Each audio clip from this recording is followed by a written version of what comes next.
Hey guys, so today I'm going to show you how to bling out this Bible. Today I'm going to show you guys how to do it on a Bible, but this is a technique you can use on anything: journals, notebooks, your favorite book, your iPad, anything like that. I've done this to pretty much almost every Bible that I've owned, any personal Bible, but I've also made them for people who have asked me to, and they make really great gifts and things like that. So I just wanted to show you guys how to kind of make it and just kind of the ABCs of it all. But not only that, it's also a fun arts and craft project. First, you'll need some paint tape, some black acrylic paint, white acrylic paint, paint brushes and a sponge brush,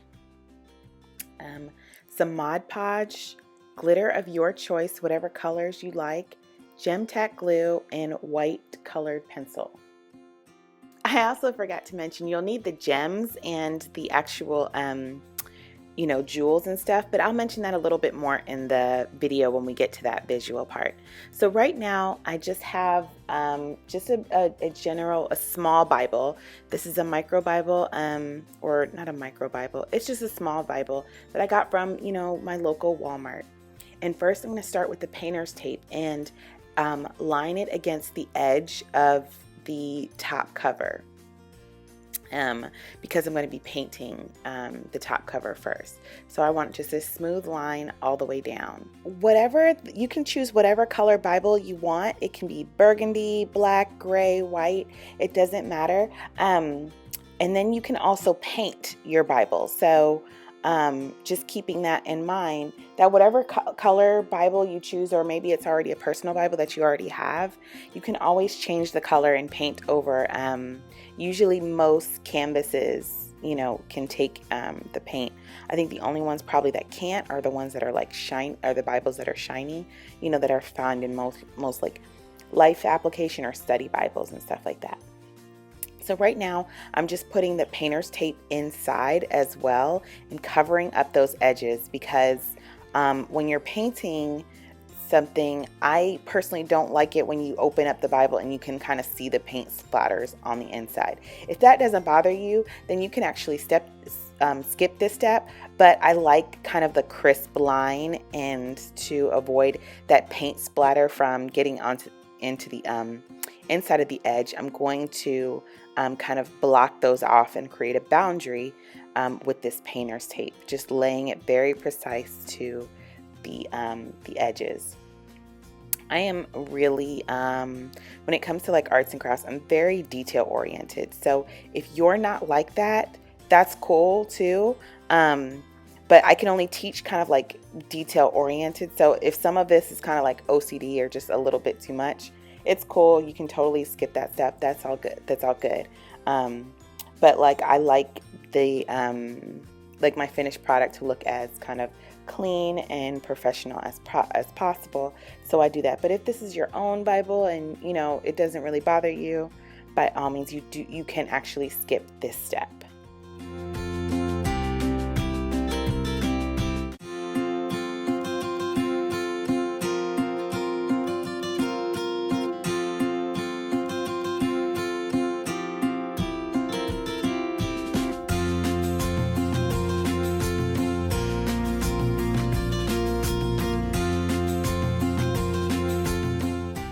Now it's time for painting. We're going to take that black acrylic paint and just paint over the entire front cover.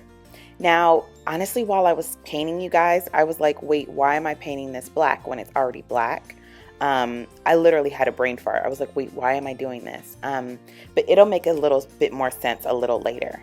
Now, as the paint dries, I took off the painter's tape on the side, because now I'm going to take that white color pencil, and just draw out the sketch or the line and kind of etch out the shape that I'm going to make with the gems.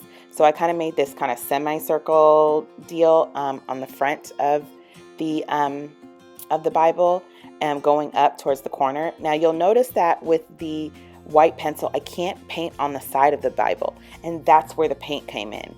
The black acrylic paint kind of creates this texture where I can draw on top of it and sketch and mark out, but on the side, since that's just regular leather, it won't let me paint it. So that's the purpose for the paint. That kind of came a little bit after. I was like, wait, why do I do this? But I did it with all my other Bibles, so it was kind of like, I don't know, what is that thing called? It was like memory, just kind of like I'm just doing it because I did it before. So now I'm laying the paint tape on the back of the Bible, and now painting the side of the Bible, because I'm going to draw on top of that as well.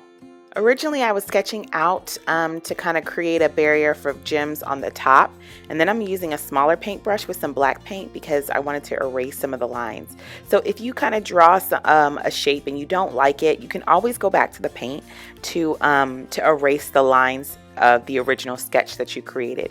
Eventually, I ended up just kind of nixing the whole idea and just painting over that white color pencil and allowing that to dry. And I used my blow dryer to kind of, speed up the process. But the black acrylic paint, you want to keep it close, or whatever acrylic paint color you choose, you want to keep it close because that can act as a little bit of an eraser. I also want to tell you guys that this colored pencil is not like a specialty color pencil. It came in with a box of other Crayola color pencils. So it's just a color pencil just to kind of help mark out the area where I'm going to draw. Now it's almost time for glitter. I'm using two kind of separate, well, let me talk about the colors. The colors that I'm choosing are kind of close to the colors of the gems. And I'm doing that because it's going to act as like a barrier behind or camouflage behind the gems. However, before that, I'm going to actually paint the area that's going to be jeweled. I'm going to take that white and black acrylic paint, mix them together so that it's a gray color, because I'm using more like crystal white AB stones. So I want the background to be kind of grayed out, and I'm painting really the edges, focusing really on the perimeter of the area that is going to be bejeweled. The reason for this, you guys, along with the glitter, is because the gems are usually circular or some kind of like circular, oval, sometimes just other different gems, and they don't fit perfectly. They're not like perfect squares or diamonds or things like that. So there's going to be spaces in between the gems. And so to give the illusion that it's like that whole area is filled, I paint the sides. I paint around the perimeter, and then I apply glitter on top of the paint so that you don't really see any holes through the gems. I mean, if you want to see holes through the gems, that's a total different like look, and it's going to be absolutely beautiful. I've done that before, but for this specific style, I don't want to see any holes. I just want it to appear as though it's a completely mosaic filled space with crystals and gems and things like that. So right now, even with the small brush, I'm taking that gray and filling in some of those, like I think it's called embossed areas on the Bible, making sure that all that black is out of there. So I'm covering that all the way up because when we put the gems on it, I don't want any of the black to really seep through. So you'll notice that when I'm painting, there's a big black hole in the center of the Bible, and that's okay because we're going to go over it with glitter anyway. But I really just wanted to make sure that we painted the sides and the corners, all the sharp edges, everywhere that we definitely know that cannot be completely covered with gems. Next, we're going to go into mixing the glitter. I'm going to use a separate tray or a palette to mix this glitter, and I'm taking the Mod Podge and pouring out a little bit of that into the tray, and then I'm going to start to add my glitters. You can choose as the amount that you want for each color. I just kind of did equal parts of each color because I'm going to mix them all up. and I did a couple of fine glitters, but then I also did some like medium glitter, like chunks, I don't know, textures, and then mix them all together with the end of a paintbrush. Now I choose between two textures of glitter. I use the fine glitter and I use a medium glitter, but if I were to just choose between one, I would definitely say the fine glitter because it kind of mimics more like paint, and and the fine glitter kind of is, the particles will be closer together once the glue dries, opposed to like a medium texture glitter or any of the bigger glitters.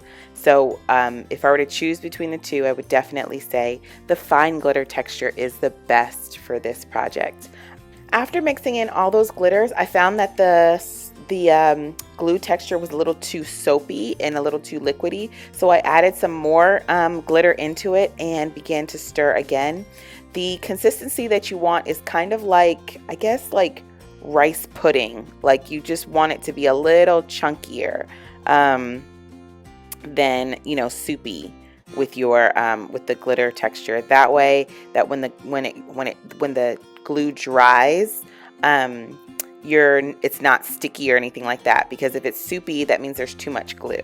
So you want to kind of add glue until you get that rice pudding texture. And you don't have to, you know, use a palette. You can use a paper plate, piece of cardboard, anything like that, that you don't mind getting messy.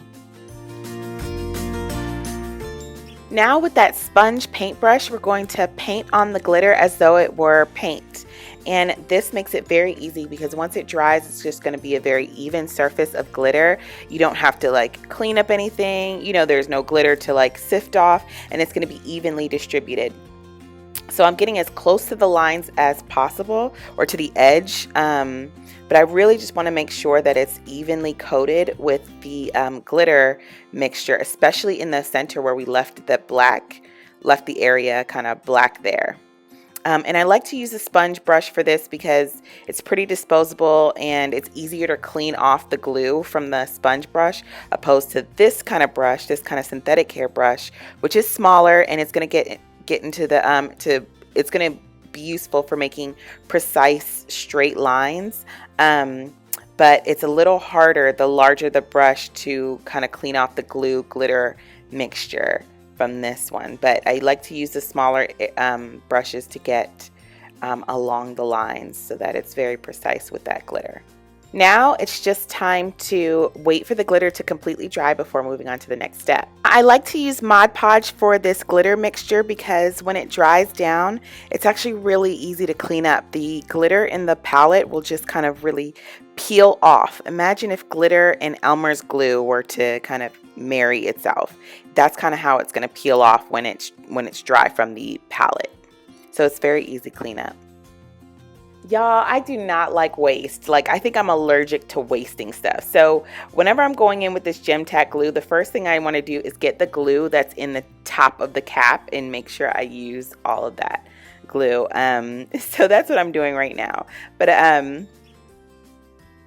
okay, y'all, let's have a little fun and talk about the fun part.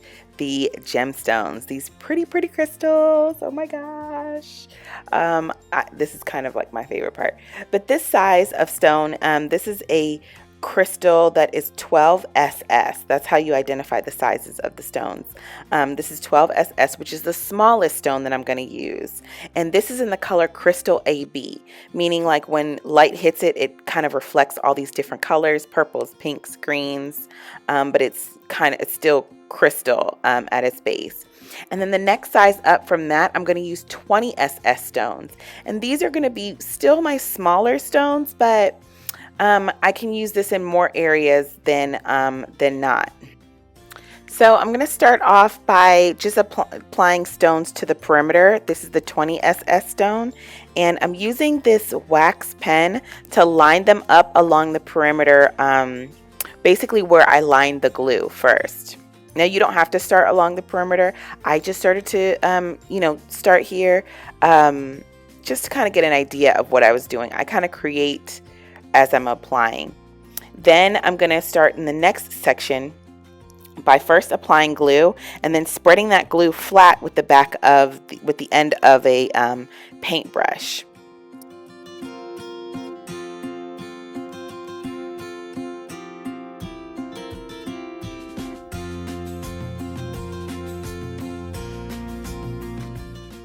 So when I stepped back, I kind of hated the idea of all of these gems being in one singular row. It was just a little too uniform for me, and I wanted it to like have more of a mosaic style. So I took off some of the stones, moved those out the way, and then started applying, larger and medium-sized stones, and then in between those larger medium-sized stones, started applying smaller stones. I kind of looked at it like a puzzle piece that I was putting together, and just kind of having these stones all sit next to each other and marry each other. To apply them, the smaller tiny stones, the 12SS and the 20SS, I use the wax stick, wax pencil, I guess I call it. But for the larger stones, it won't actually, like, that little stick won't hold the weight, so I can just apply those with my fingers. I also use some pearl, just to some like little flat back pearls, just to kind of give some more dimension in the so that it's not all crystally, but there were some matte colors in there, and just had fun with it. This is where your creativity comes into play, or at least mine did. You just kind of make it up as I made it up as I just went along, and had fun just kind of randomly placing stones wherever I want them to go, just really focusing only on the glued areas, and then when I'm ready to start another area, I would apply glue, after that, and then keep working with the stones in that specific area.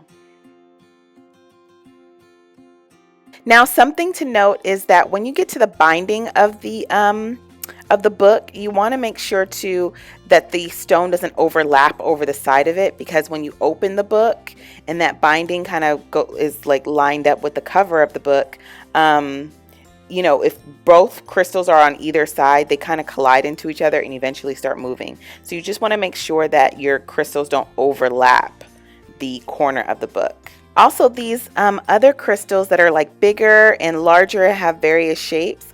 Those, you guys, are available at Michael's and your local like Hobby Lobby, Joann store. I'm not sure if I saw a lot of selection at Joann, but definitely available at Michael's and Hobby Lobby. So those are a little bit more local than the smaller gems that I mentioned before. And so was the flat back crystals. Those are available at Michael's and Hobby Lobby as well.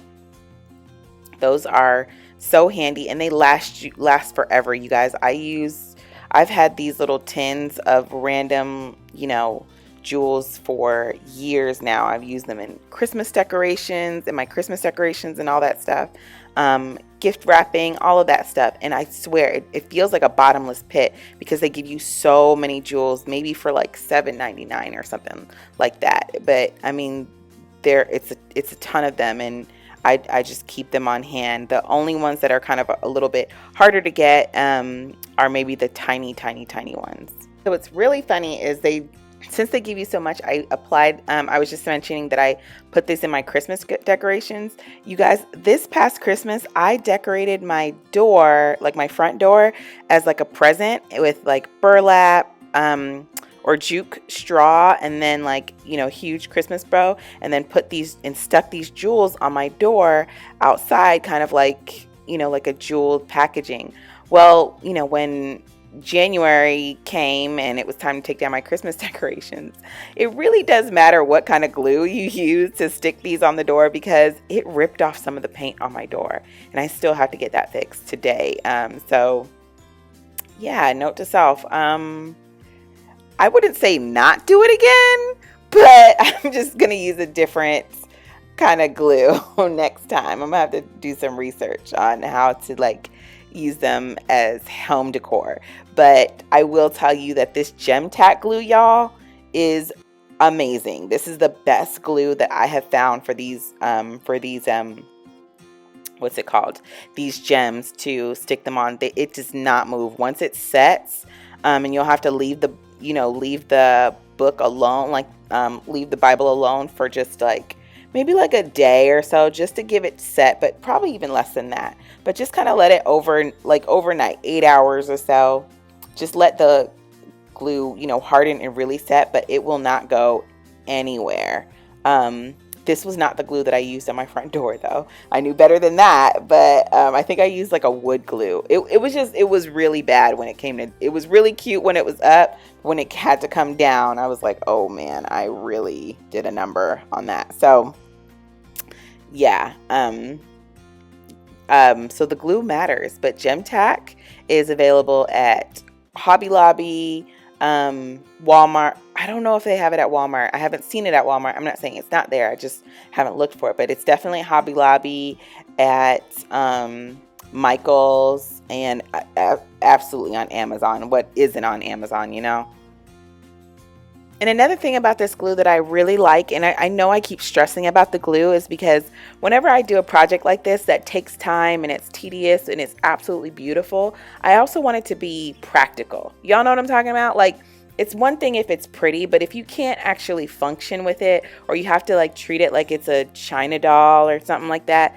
or a precious thing, when, I mean, it's something that you live with, and live just amongst, like, you want to be able that if it drops, it's not a big deal. If you throw it in your purse, it's not a big deal. If something spills on it, it's not a big deal. If it's thrown across the room, it's not a big deal. And that's what I like about this Gem Tack glue, is that I haven't had issues with, things like stones popping off, or anything like that. Like, it's strong enough that it holds it in place. And I'm pretty, I don't treat it like a China doll. Like, I don't treat my journals, my, Bibles, anything like that, like, sensitive. I throw them in books. I travel with them. You know what I mean? So they kind of got to last the test of time. Right now, after I've applied all the jewels, before everything is dry, I'm going to take off the painter's tape. It's important to take it off before everything is dry, because you don't want glue or anything like that to dry and the painter's tape is on there, and then the painter's tape doesn't want to come off because it's already glued to the book. So while the gems are not yet dry, I'm going to take off all the painter's tape, and then let the Bible kind of like set. And this is the finished product, you guys. It was really fun creating this. I mean, this is a fun, project to do. I hope you guys like it. And let me know in the comments if you would ever try anything like this. Till next time, you guys. See you later.